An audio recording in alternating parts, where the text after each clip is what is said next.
Anggotanya dipersiapkan. Untuk moderatornya siapa? Saya, Kak. Agus. Oke, Agus silahkan diambil alih. Baik. Sebelumnya, Assalamualaikum warahmatullahi wabarakatuh. Waalaikumsalam. Sebelumnya, izin memperkenalkan diri. Nama saya NM 02 Saya sebagai moderator dari kelompok 5. Untuk kelompok 5 sendiri, di sini kami akan menyampaikan materi mengenai hak dan kewajiban warga negara. Untuk anggota kelompoknya, yang pertama yaitu Dimas Aldi Pratama, kemudian Firda Septiani, Rintan Amelia, Irawati, dan Wulandari. Untuk materi yang pertama akan disampaikan oleh rekan saya Dimas Aldi Pratama kepada Dimas. Silakan.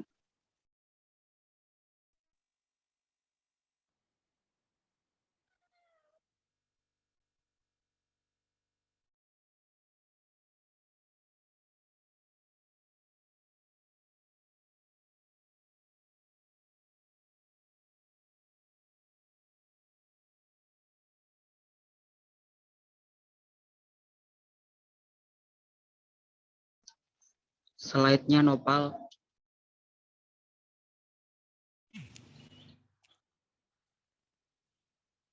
Sorry.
Ya, bagaimana kelompok 5? Kenapa diam? Kalau nggak panas apa? Bentar, Kak. Bentar. Bentar, Kak. Slide-nya macet. Nggak bisa digeser. Ini Oke. dari mana, Kak? Maaf, Kak. Oke, siap, ditunggu. Maaf ya, Kak.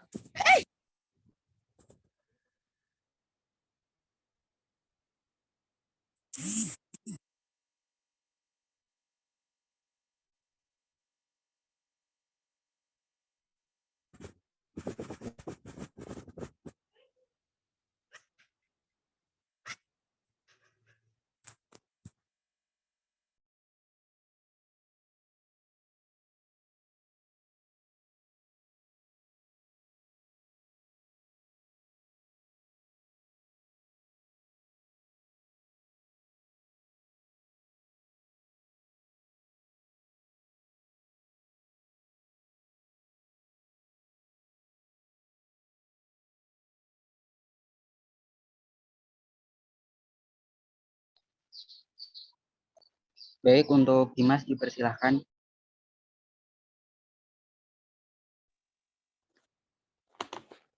Warga negara dan kewarganegaraan. Warga negara. Warga negara diartikan dengan orang-orang yang berbagai diri, suatu penduduk yang menjadi unsur-unsur negara. Kewarganegaraan. Ada dua, yaitu kewarganegaraan dalam arti yuridis, yang kedua kewarganegaraan dalam arti sosiologis. Sekian dari saya kembalikan ke moderator.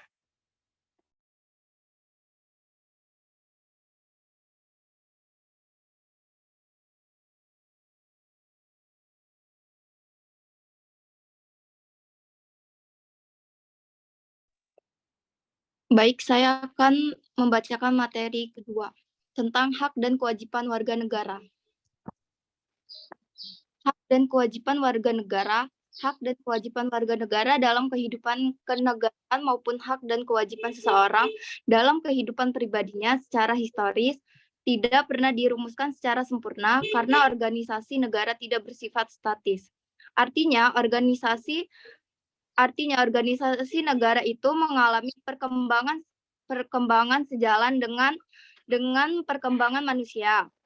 Jadi hak warga negara adalah suatu kewenangan yang dimiliki oleh warga negara guna melakukan suatu sesuai peraturan perundang-undangan dengan lain hak warga negara merupakan suatu keistimewaan yang menghendaki agar warga negara diperlakukan sesuai keistimewaan tersebut. Sedangkan kewajiban warga negara adalah suatu yang tidak boleh ditinggalkan oleh warga negara dalam kehidupan bermasyarakat, berbangsa, dan bernegara. Kewajiban warga negara dapat pula diartikan sebagai suatu sikap atau tindakan yang harus diperbuat oleh seorang warga negara sesuai keistimewaan yang ada pada warga lainnya. Erat kaitannya dengan kedua istilah ini adalah beberapa istilah lain yang memerlukan penjelasan, yaitu tanggung jawab dan peran warga negara. Terima kasih, moderator. Baik, terima kasih untuk Firda. Selanjutnya akan disampaikan oleh Rintan. Kepada Rintan dipersilakan. Baik, saya akan menjelaskan mengenai kedudukan warga negara dalam negara. Menurut Komi Atmanto S., warga negara sebagai anggota negara yang mempunyai kedudukan khusus terhadap negaranya, mempunyai hubungan hak dan kewajiban yang bersifat timbal balik terhadap negaranya. Berikut kedudukan warga negara dalam negara. Yang pertama, dengan memiliki status sebagai warga negara, maka orang akan memiliki hubungan dengan negara. Hubungan itu berwujud status sebagai warga negara, peran sebagai warga negara, serta hak dan kewajiban sebagai warga negara. Yang kedua, sebagai warga negara, maka ia memiliki hubungan timbal balik yang sederajat dengan negaranya. Yang ketiga, secara teori, status warga negara meliputi status pasif, aktif, negatif, dan positif.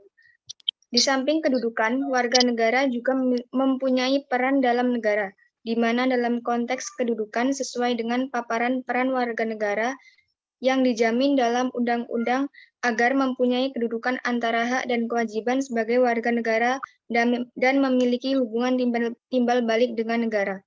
Terima kasih, saya kembalikan ke moderator.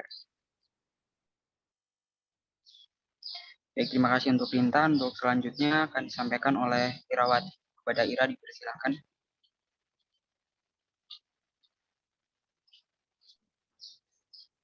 Baik, terima kasih atas waktunya moderator.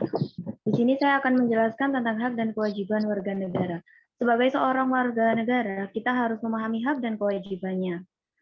Tujuan seorang warga negara harus memahami hak dan kewajibannya adalah untuk memastikan bahwa semua warga negara dapat menghormati hak mereka sendiri dan orang lain, serta memenuhi kewajiban mereka, seperti yang telah diatur pada Undang-Undang Dasar 1945 pasal 27-31. Di sini saya akan sedikit menjelaskan tentang pasal 27. Hak pada pasal 27 terdapat pada ayat 2 dan 3. Bunyi pasal 27 ayat 2 yaitu tiap warga negara berhak atas pekerjaan dan penghidupan yang layak bagi kemanusiaan. Maksud pasal ini adalah tiap warga negara Indonesia memiliki hak untuk mendapatkan pekerjaan dan penghidupan yang layak.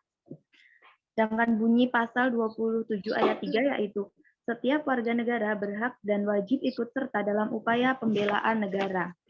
Maksud dari pasal 27 ayat 3 ini adalah tiap warga negara memiliki hak dan kewajiban untuk ikut serta dalam upaya pembelaan negara. Ayat ini ditunjukkan untuk menciptakan kesadaran bagi masyarakat untuk melakukan bela negara.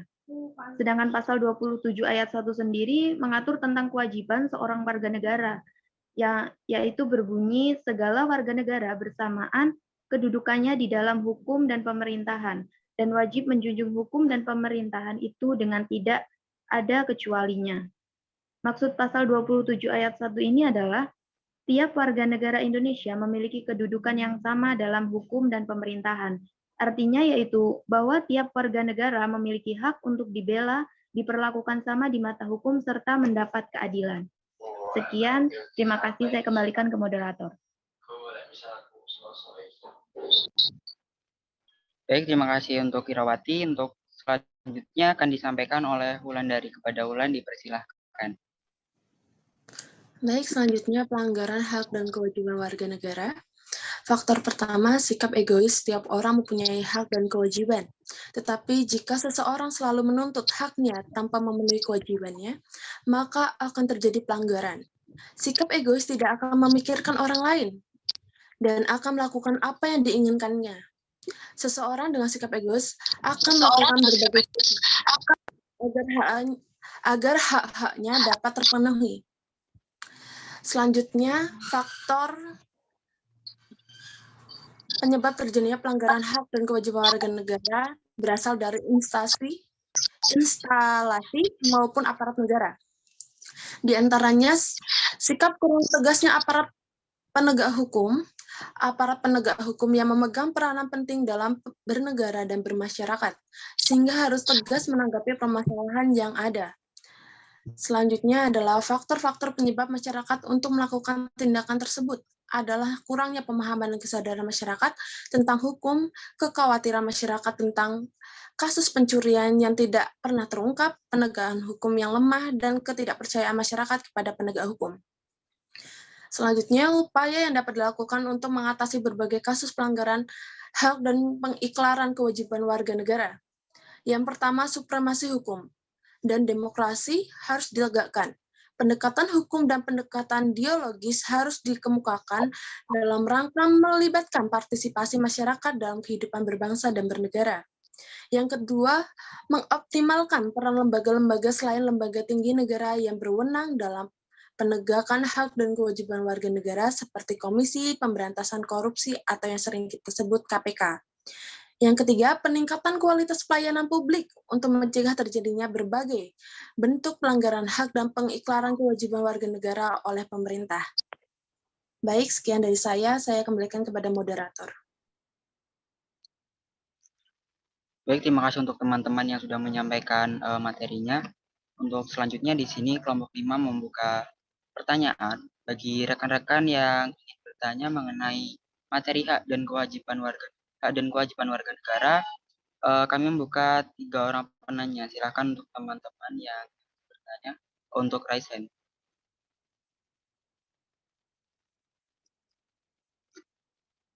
Baik, untuk Toi, silakan untuk bertanya. Baik, sebelumnya izin suara saya jelas.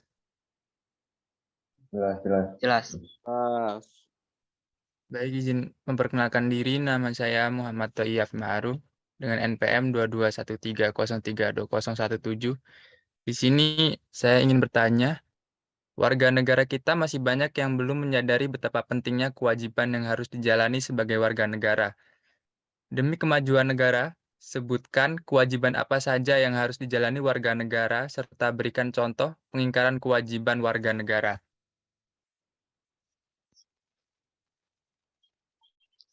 Baik. Terima kasih untuk pertanyaannya. Selanjutnya silakan untuk Azhara. Baik, sebelumnya apakah suara saya terdengar? Jelas. Oke, sebelumnya izin memperkenalkan diri. Nama saya Azhara Melani Putriania, NPM 2213032001. Di sini saya izin bertanya, menurut kelompok 5, apakah warga negara Indonesia sudah menerapkan kewajibannya sebagai warga negara? Kemudian jika kewajiban terhadap negara tidak dilakukan, akan mengakibatkan apa? Apakah jelas? Baik, terima kasih untuk pertanyaannya. Untuk selanjutnya kepada Intan, silahkan untuk pertanyaannya. Baik, terima kasih moderator. Izin memperkenalkan diri, saya Intan Primawita dengan NPM 22130320004. Di sini saya ingin bertanya mengenai apa yang terjadi apabila hak dan kewajiban warga negara tidak seimbang dan bagaimana cara agar hak dan kewajibannya dapat seimbang. Terima kasih. Baik, terima kasih untuk rekan-rekan yang sudah bertanya. Izinkan kelompok kami untuk mendiskusikan jawabannya sebentar.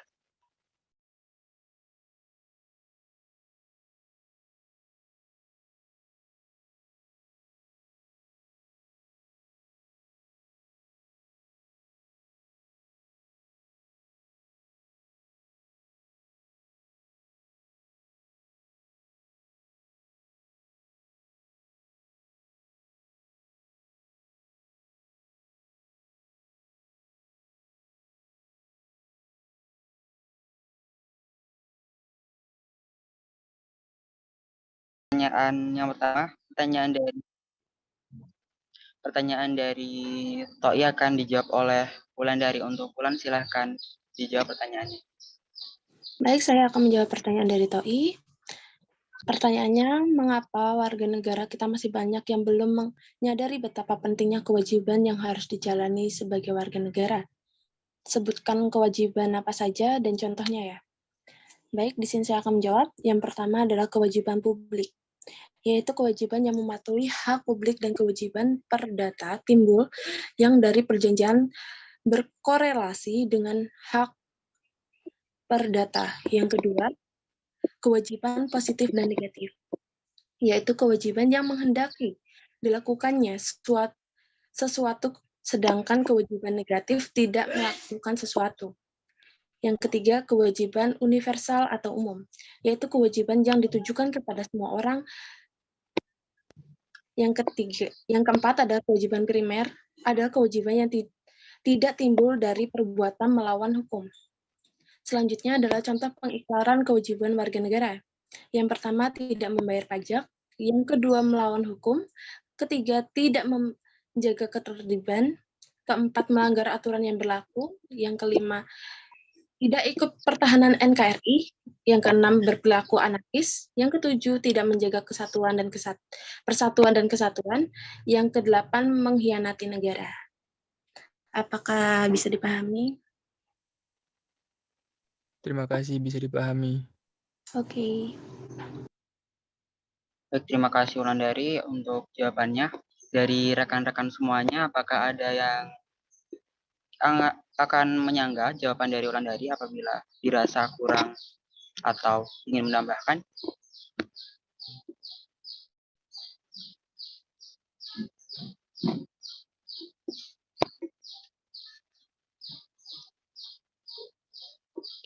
Oke, saya rasa cukup. Untuk selanjutnya pertanyaan yang kedua dari Azhara akan dijawab oleh Dimas. Dimas, silahkan dijawab. Baik, sebelumnya saya akan menjawab pertanyaan dari Azhara. Pertanyaannya, menurut kelompok 5, apakah warga negara Indonesia sudah menerapkan kewajibannya sebagai warga negara? Kemudian, jika kewajiban terhadap negara tidak dilakukan akan mengakibatkan. Kami rasa sebagian banyak warga negara di Indonesia sudah menjalankan kewajibannya. Hak yang utama yang didapatkan ketika kewajiban terhadap negara tidak dilakukan ialah ketika kita tidak akan menerima hak secara penuh. Hak tersebut mencangkup hak atas pembangunan, hak atas pekerjaan, dan hak pendidikan yang layak, hak atas keamanan, hak untuk mendapat perlindungan, hingga hak-hak lainnya. Apakah bisa dipahami? Bisa izin nyangga ya Dimas. Contohnya dari kalau kita udah apa sih? Udah memenuhi kewajiban sebagai warga negara itu contohnya kayak gimana?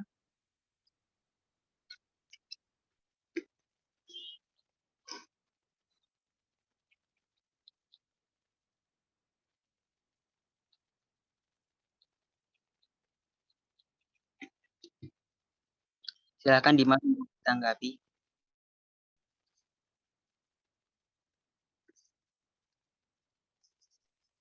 Seperti membayar pajak,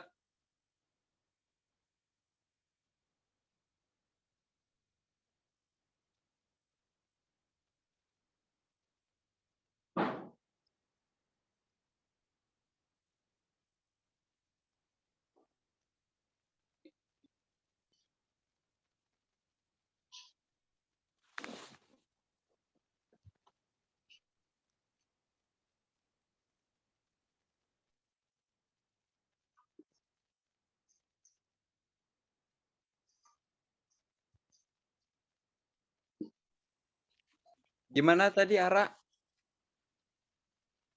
Yang lebih realistisnya gitu, Dim, itu bayar pajak itu kan yang lebih realistis gitu contohnya. Izin ya Ara, untuk membayar pajak itu menurut saya juga sudah realistis sih. Soalnya kita juga pastinya setiap warga negara itu kita ya ada kewajiban untuk membayar pajak dan kita juga nggak mungkin kalau kita disuruh bayar terus kita nggak mau bayar. Kayak gini kan jelas gitu, tadi Dimas kan cuma bayar pajak doang kan kurang jelas gitu. Makasih Agus. Oke, terima kasih. Langsung saja untuk pertanyaan ketiga ya, untuk pertanyaan dari Intan akan dijawab oleh Firda. Silakan untuk Firda dijawab. Baik, terima kasih moderator. Di sini saya akan menjawab pertanyaan dari Intan. Pertanyaannya, apa yang terjadi apabila hak dan kewajiban warga negara tidak seimbang dan bagaimana cara agar hak dan kewajiban dapat seimbang? Jadi, adanya pelaksanaan hak dan kewajiban yang tidak seimbang bisa menimbulkan terjadinya ketidakadilan dan kecemburuan dalam kehidupan. Hal ini yang jika terus-terusan terjadi bisa menimbulkan perpecahan, permusuhan, dan konflik dalam masyarakat. Hak dan kewajiban harus berjalan secara seimbang dengan cara menjalankan kewajiban sebaik mungkin, memprioritaskan kewajiban di atas hak dan tidak menuntut hak melebihi kewajiban kita. Alasan hak dan kewajiban harus dilaksanakan seimbang dengan tanggung jawab karena manusia sudah mempunyai porsi hak dan kewajiban masing-masing. Umumnya kewajiban harus dilakukan terlebih dahulu sebelum mendapatkan hak. Kita tidak boleh selalu menuntut hak kita karena hal itu diharuskan diimbangi dengan pelaksanaan kewajiban secara bertanggung jawab. Contohnya, untuk mendapatkan uang atau hak kita harus bekerja atau kewajiban kita. Terima kasih moderator. Baik, terima kasih untuk jawabannya. Dari rekan-rekan apakah bisa diterima jawabannya dan apakah ada yang ingin menambahkan atau menyanggah jawaban dari Firda?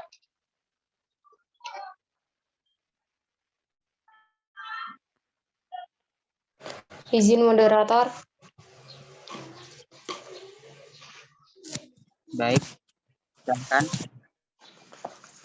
Di luar dari jawaban dan pertanyaan tadi terkait materi yang pertama yaitu tentang warga negara dan kewarganegaraan, pemateri hanya menyebutkan PowerPoint yang ditampilkan tadi. Nah, bisa nggak sih dari kelompok 5 ini menjelaskan ulang secara detail atau yang dimengerti saja oleh kelompok 5? Karena untuk presentasikan di sini dipahami teman-teman ya, untuk bahan belajar dan bisa juga jadi bahan ujian tengah semester maupun UAS. Nah, dari warga negara dan kewarganegaraan yang disampaikan tadi itu belum menjelaskan secara deskripsi. Jadi, di sini saya minta tolong buat rekan-rekan kelompok 5 menjelaskan tentang warga negara dan kewarganegara dan kewarganegaraan.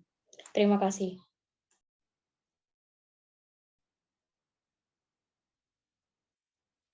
Baik, terima kasih. Untuk yang slide bagian itu tadi disampaikan oleh Dimas, mungkin Dimas bisa dijelaskan ulang.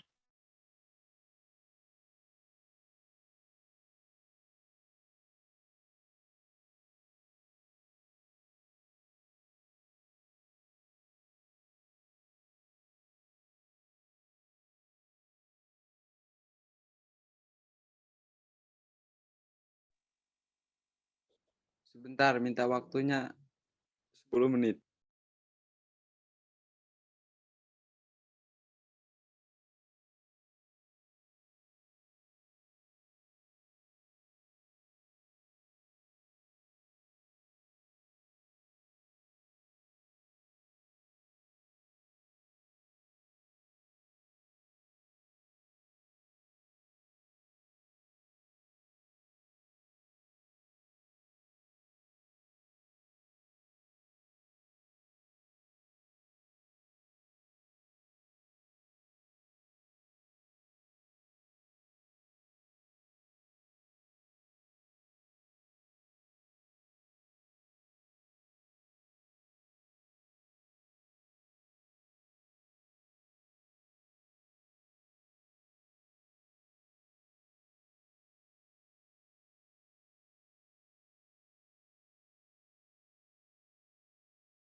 Tolong jelaskan mengenai warga negara dan kewarganegaraan. Tolong jelaskan.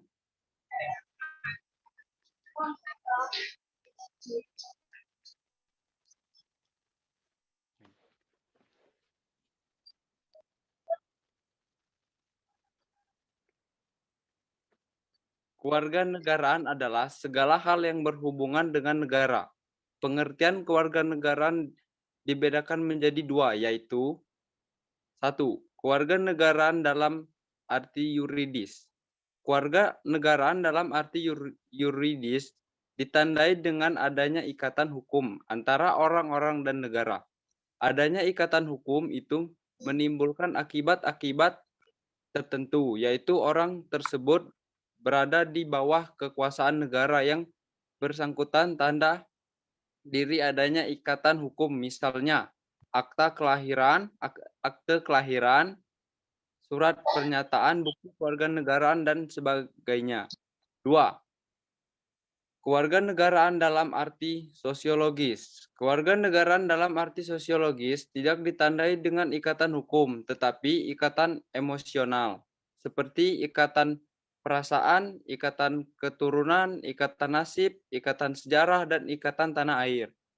Dengan kata lain, ikatan ini lahir dari pernyataan warga negara bersangkutan pada dasar status kewarganegaraan seseorang memiliki dua aspek, yaitu 1. Aspek hukum, di mana kewarganegaraan merupakan suatu status hukum. Kewarganegaraan kasusnya di bidang hukum publik.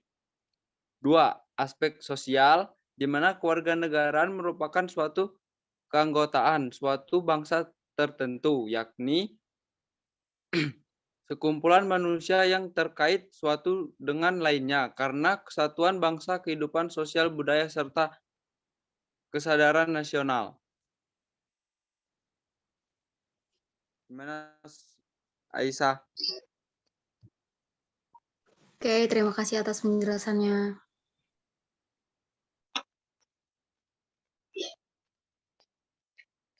Baik, terima kasih. Kami rasa cukup untuk presentasi dari kelompok 5. Untuk selanjutnya yaitu kesimpulan dari presentasi kali ini, yaitu hak merupakan sesuatu yang harus diterima oleh setiap orang. Dalam diri setiap orang itu melekat hak asasi manusia dan hak warga negara. Hak asasi bersifat universal tanpa melihat status kewarganegaraan, sedangkan hak warga negara dibatasi oleh status kewarganegaraan seseorang. Kemudian kewajiban secara umum itu dapat diartikan sebagai segala sesuatu yang harus dilaksanakan dengan penuh tanggung jawab. Dengan demikian, kewajiban warga negara dapat diartikan sebagai tindakan atau perbuatan yang harus dilakukan oleh seseorang warga negara sebagaimana diatur dalam ketentuan perundang-undangan yang berlaku.